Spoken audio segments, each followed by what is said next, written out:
All right, guys, this is going to be fun. All right. Katie Russell Newland. Check this out. She is a writer and a sports enthusiast based in Austin, Texas. What a great town, right? She has her PhD in language and literacy from the University of Texas. But get this, she's a survivor of both Hodgkin's lymphoma and melanoma. And I'm wildly grateful to say that she is in full remission. Now, listen to this. In 2018, Katie took an epic adventure and walked out a lifelong dream. She traveled 30,000 miles to visit 30 Major League Baseball parks in a single season. All of this to honor her late mother. Now, this all culminated, get this, at Katie taking the mound at Wrigley Field, home of her absolute favorite baseball team of all time, to throw out the first pitch of a Chicago Cubs game. How cool is that? Now Katie has a brand new book. It's amazing. And it chronicles this incredible journey. The book is called A Season with Mom, and it is a true story of love, loss, baseball, and a dream that really did come true. I can't wait to have this conversation with Katie, so let's get to it. Katie, welcome to Dream Think Do. Thank you for having me. This is awesome. I love your book. And I'll tell you, when your team reached out to my team, one of my team members, Lindsay, was like, you've got to have her on. This is an incredible story. So you've got fans all over the place, which I love. Now, here's the thing. I want to hear about this dream of visiting all of the parks. Like this started early for you. So tell us a little bit about that. Yes. And before I can tell you about that, I have to tell you about my mom. Yeah. Because my mom was the ultimate dreamer. I love it. She always shared her dreams with her 6 kids. She was adventurous, spontaneous, nothing like me. I was very much a measured person. Yeah. Introvert, shy, but she always went after her dreams. And so it was actually in Chicago when we went to go see our beloved Chicago Cubs play that we came up with the dream. So we were at Harry Carey's restaurant sitting around the table.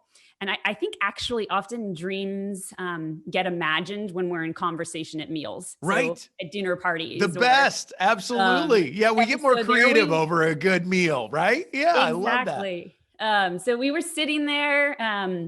It was my dad. She let me bring my best friend, Melissa, with me, and my mom and I. And all of a sudden, in the middle of Harry Carey, she said, let's go see all 30 ballparks.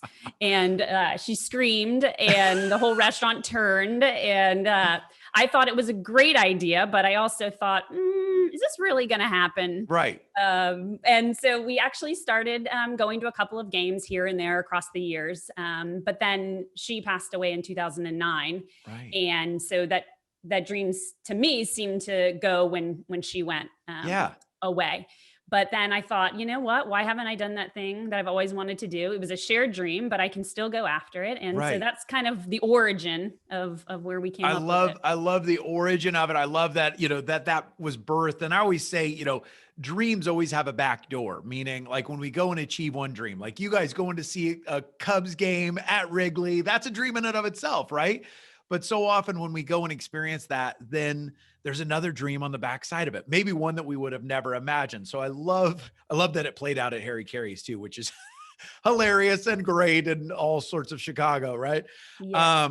But I think this thing spoke to me. Your dream journey spoke to me, and I'm sure a lot of people can really connect with this because there's a lot of hardship. There's a lot of pain. There's a lot of people that listen to Dream Think Do that can, whether it's the loss of a loved one or a really tough season, or just this last year of a lot of dashed dreams or dreams that got put on hold.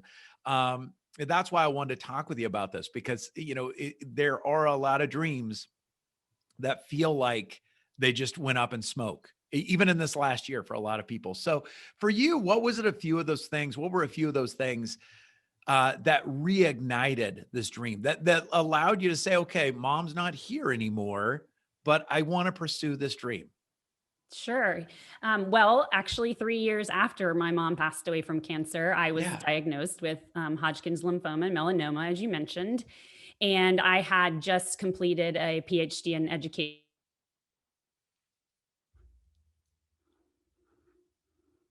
to create space to think about what your next move is. And I thought why haven't I done that thing that we always Yeah. wanted to do? And I think I realized in that moment that dreams don't have timetables, Yeah. that you can reimagine them, that even though the dream that we had and exactly how we had planned it, I knew wasn't going to happen, but I could find a way to go after that thing, even if my mom wasn't here. So I launched the dream to go see all 30.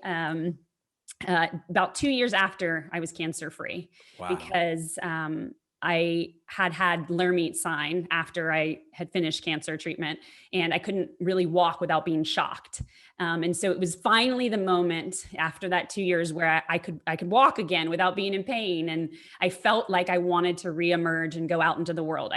I don't think it's unlike what people are feeling now with COVID Right. and being cooped up. And it was a moment of, I'm ready. I'm ready to go interact with people again. I'm ready to go, talk to people. I'm ready to give hugs. Yes, exactly. Let's get out there. Now, Ex- I have to ask though, because I think a lot of times, I mean, that is an incredible story of what you faced.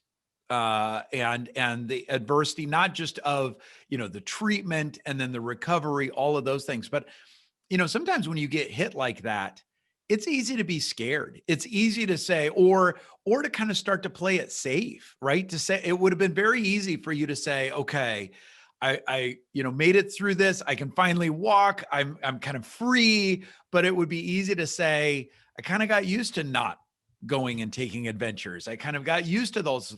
What was it that took you, that said, all right, I'm not just going to step out. I'm going to step out big.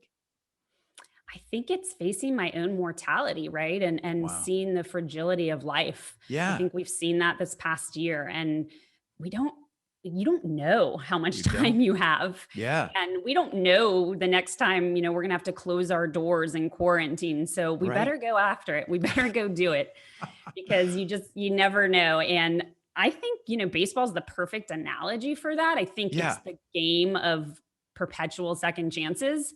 I think that you can, strike out. I think you can fail a lot and you can still be a Hall of Famer. And I think Right. it reminds us that it's in those failures that actually push us to go do the thing we wanted to do. I So love I that. encourage people to not let the fear get in the way, Yeah. because on the other side of stepping over that fear fence Yeah. is a dream come true. Uh, It's It's so true. It's so true. And it's fun. A good friend of mine, a Dream Think Do guest in the past, Drew McClellan, interestingly enough, had a very similar goal of yours, just to go after all the parks in a lifetime. So not to do it in a year, but to go after it in a lifetime. And one of the pieces of wisdom, he's a dear friend of mine, and one of the pieces of wisdom he pointed to that really struck me too as a recovering perfectionist yeah. is he's like, you got to get the beauty of baseball. And I'm like, what do you mean? And he goes, you realize that people win World Series not by big home runs. Like those happen once in a great while. But he's like, teams win World Series by singles and doubles. And he's like, you're trying to hit way too many home runs. He's like, just focus your game, right? Like just go after those small wins. And I can say I didn't really grow up enjoying baseball, but when he started to share some of that wisdom, I'm like, I think I get it, right? I think I get it. It's exactly it. I think that's so smart, because I think oftentimes it's this, we're going to leap into a dream and we're going to jump into it. And that's fine. And I think that works for people. But I think for some, it's the baby step, right? Yeah. It's the small thing. So it's not the home run actually that gets you to the dream or the win of the World Right. Series. It's the bunt. Right. It's the small act of belief that you Yeah. can do it. And it's the small step. And I think about it all the time, when someone dreams of being a baseball player and they step up to the plate, they don't say, when they get up there, like, oh, I'm going to bunt the ball. Right. That kid is swinging for the fences. Right. Right. And Right. so what you don't realize though is it's that bunt that gets you started. It's Yeah. the thing that moves the runner from first to second. It's the thing that gets the person home on the squeeze from third base. And I think that's a really important message that your friend shared, that Yeah. it's not you don't have to see the dream as some big home run. You can see it as the bunt. You Yeah, can see it as that exactly. And small enjoy step. the bunt, right? And say, all right, it doesn't always have to be the home run, which I Yes. love. And I will say I watched your documentary. I saw you step out on onto that pitcher's mound. And I want to talk about that. But one of the other things I just had to ask you about is, I breezed through the numbers, but we're talking to 30,000 miles, 30 parks in a year. And I know the beginning of a dream oftentimes is fun. It's almost sexy, right? It's great. Everything's working.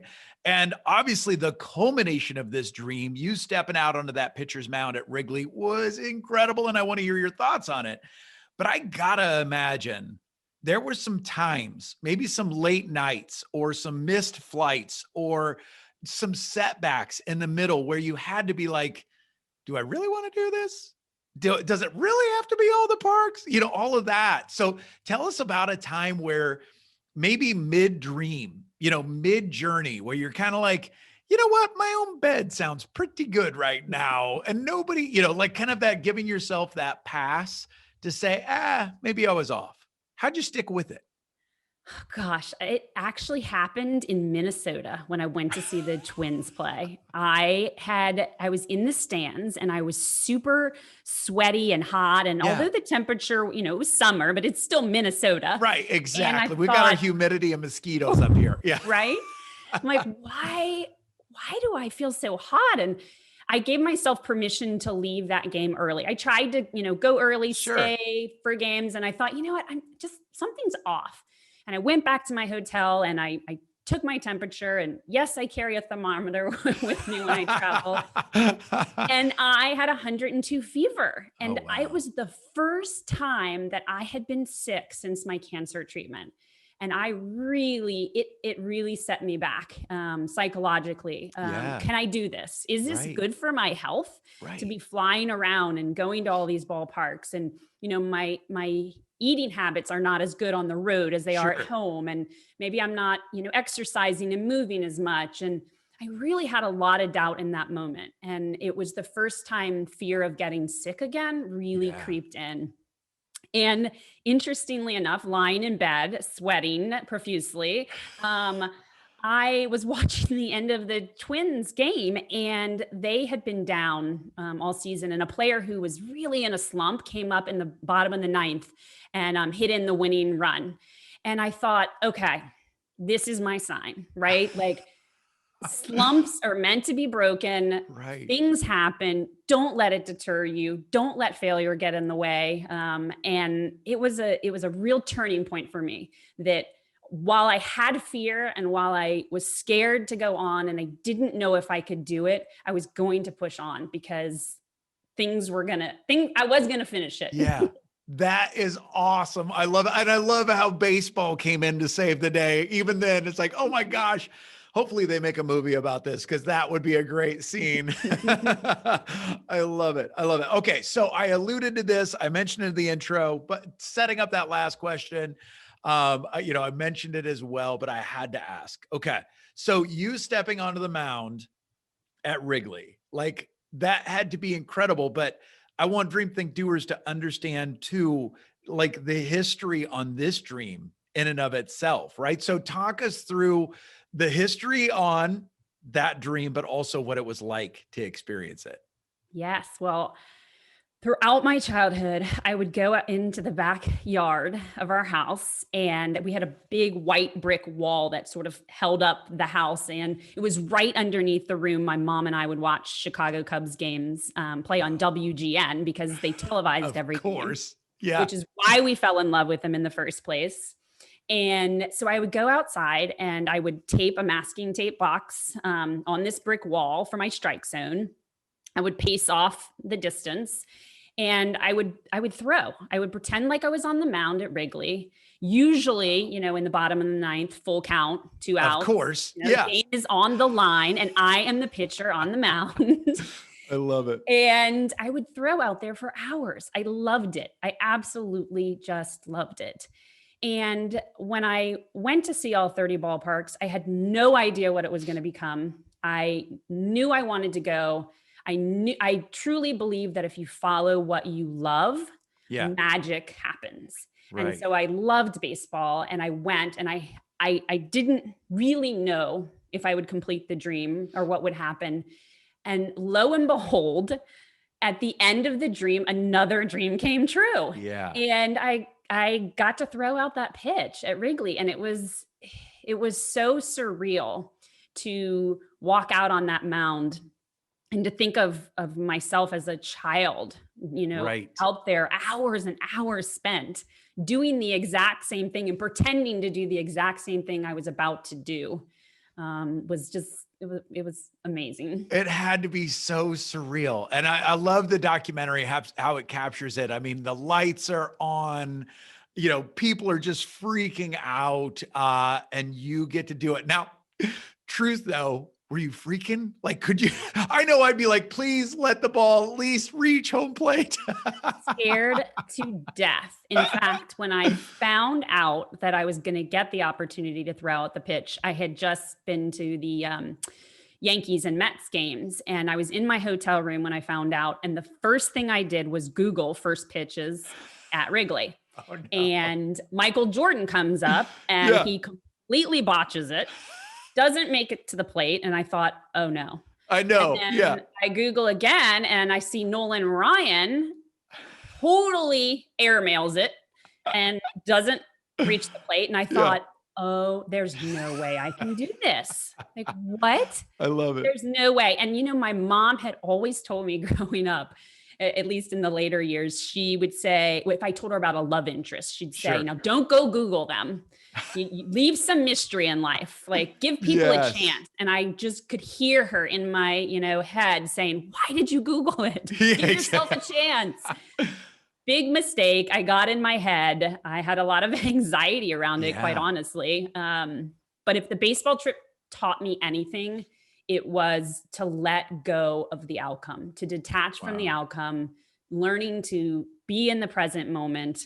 It's what I did in every ballpark. Yeah. And so when I went out on that mound, I let go of, where the ball was going to go. I tried to look around, embrace the fans, Like, take it in. embrace Yeah. the scene, take it all in, and just forget about, where it was going to go. And it turned out okay. It did turn out okay. You got it. You got it right to the plate, which is awesome. I love it. And I love that what your mom was saying is embrace the mystery, right? Like it's that old thing of we so often want to control everything and make sure it's all going to work out. And so much beauty in life is when we just say, okay, like you said, don't hold on to the outcome, embrace the mystery and walk it out, which I just think is so good. Oh my gosh. I'm glad this this conversation's 4 hours long because we need it. It's great. Now, obviously we're not going to be able to do that, but I have a couple of more questions I just have to ask. So the book is called A Season with Mom, Love, Loss, and the Ultimate Baseball Adventure.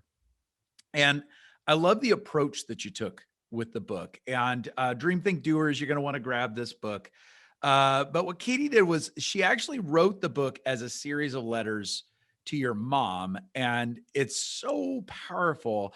In fact, Peyton Manning, who wrote your foreword, even pointed to this to say, it kind of snuck up on him, I think. And he's like, I've been writing letters ever since. It obviously really impacted him. So tell us a little bit about why you took that approach, why the letters, and why did that mean so much to you? Sure. Yeah. I think letters are really powerful ways to let readers sort of eavesdrop on a Ah, conversation, right? I yeah. wanted it to be an intimate experience for readers. I wanted them to feel like they were there with my mom and I at each ballpark. I Yeah. wanted them to experience our relationship on an intimate level. And I think letters enable you to do that. Yeah. I think letters, today, especially since we can't connect with people, Right. I think letters and I found myself writing letters to people during this year when I couldn't be with them, because I think it's long lasting and it makes people feel like you took the time to invest in them. Yeah. And whereas technology allows you to text people quickly or email people quickly, this is a thought out process. When you write a letter, you have to write the letter, you have to put it in the envelope, you have to go to the post office. It's a process, right? Yeah. And I think that, and my hope for readers is that they feel like inside of these letters that they see themselves. Yeah. It's a conversation that they're sort of eavesdropping in on. I love it. It did feel like an invitation to be a part of the journey, a part of the conversation. I was just like, this is brilliant. I mean, I loved it. So, but I agree with you. It's wild in that letters should not be revolutionary, right? Like this should be a thing that we all do.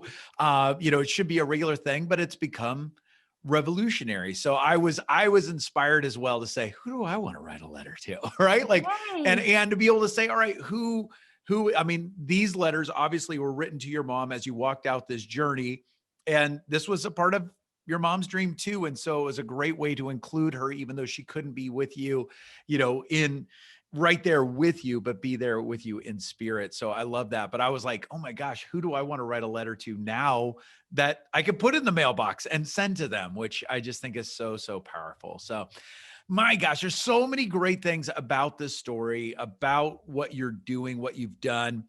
What would you say to that person? Now, I'll give you a second to think about it, but what would you say to that person that maybe when they started listening, maybe an old dream got stirred up? Maybe that dream that excites them, make their heart race, but also feels a little tender. Maybe it feels like it's been buried. What would be one last piece of advice you'd want to share with that person to go ahead and take that step? So I'm going to give you a second to think about it.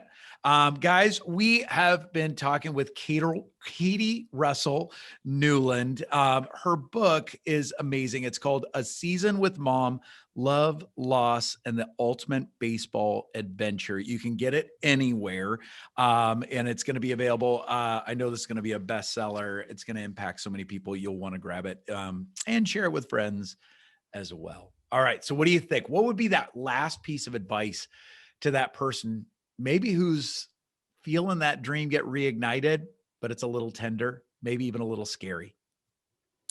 I think I would say get quiet, get Yeah. still, Yeah. listen to your voice, listen to that intuition, follow your gut, take that step, no matter how small it is, and don't wait. Go after it Yeah.